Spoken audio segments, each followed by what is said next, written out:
Welcome back to MMA Al Dente. I am here to bitch about decisions. Ankalaev, I thought, got robbed. Okay, I thought he got the better of Jan Blachowicz pretty clearly. I'd hate to be the asshole that invokes pride scoring. Pride. But pride had it right, in my opinion. You judge a fight as a whole.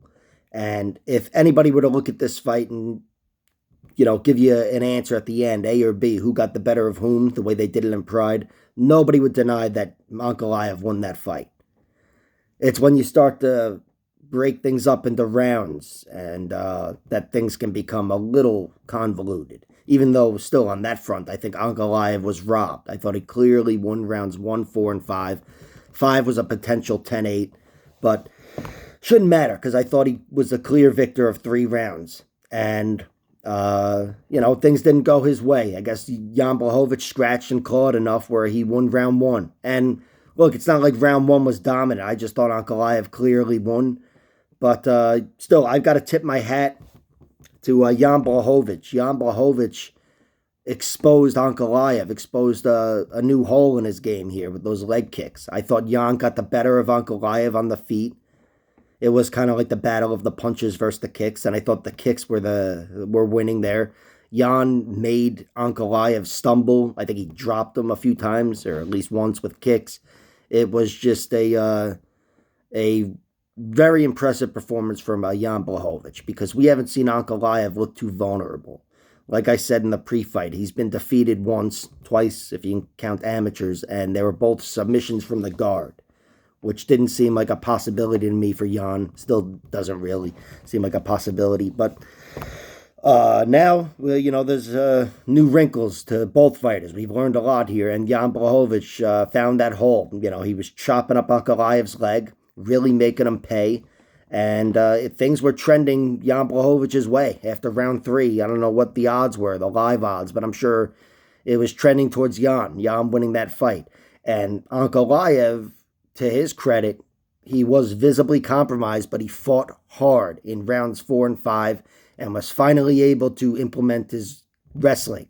His wrestling wasn't there for him in the first 3 rounds, but in rounds 4 and 5, even though 5, I don't know how much wrestling there was, he kind of just charged at him, literally ran him over. But Ankalaev definitely proved to have that championship medal, that heart, because, again, things were trending one way. The wrestling wasn't there for him, and he turned it on in rounds 4 and 5. And in my opinion, clearly won the fight with those rounds and that late effort. And round 5 was just dominance. Jan didn't have anything for him. That's what makes it a potential 10-8. So Ankalaev finished really strongly, and that was good to see him fighting in a close fight, being tested and showing up in rounds 4 and 5 like John Jones or something, So overall, I thought it was a really good fight. Dana White was saying that the fight was dog shit at the press conference. That fight was not dog shit. Not by any means. It wasn't the most exciting fight at all, but the way it played out, it was, I was on the edge of my seat throughout the whole thing. I thought Ankalaev won round 1, and then Blachowicz came back and started hurting him with those leg kicks in rounds 2 and 3, where I thought that was the story of the fight. I thought that would end the fight eventually. And then Ankalaev came back in rounds 4 and 5, and, again, it wasn't the most exciting fight, and at the end it was one-sided, but it was competitive the whole way through. And the proof of that is the dog shit decision.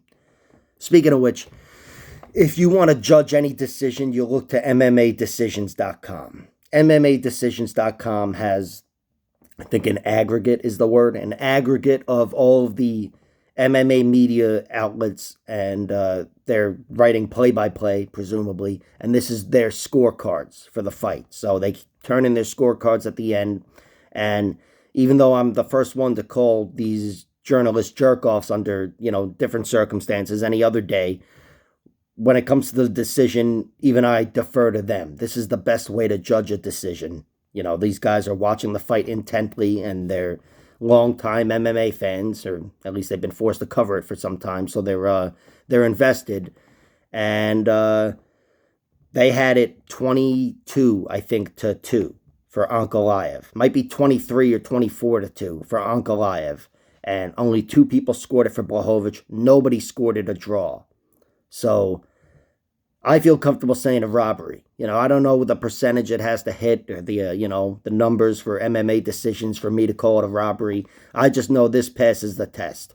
24-2 or whatever. Yeah, it's a fucking robbery. So, I mean, a horrible decision at the very best. And Ankalaev, it's unfortunate. He's not going to get the, I thought he won and he's not going to get the title. Same for Blachowicz, really. I mean, he fought to a split draw with this guy that nobody wanted to fight. And now, Glover Teixeira and Jamal Hill are fighting for the vacant title. These guys, if one of them was the champion, Jan or Magomed, they would have been having a rematch. And instead, I'm not saying their next fight won't be for the title, but the next title fight won't include them. So that's really shitty for those guys. Shitty the way it played out. Sucks that Dana was pissed at the way the fight played out. It wasn't the most exciting main event, but when a fight's that competitive, it's interesting. So that's what I saw. But all right, like, share, subscribe, all that horse shit. Check out my other videos.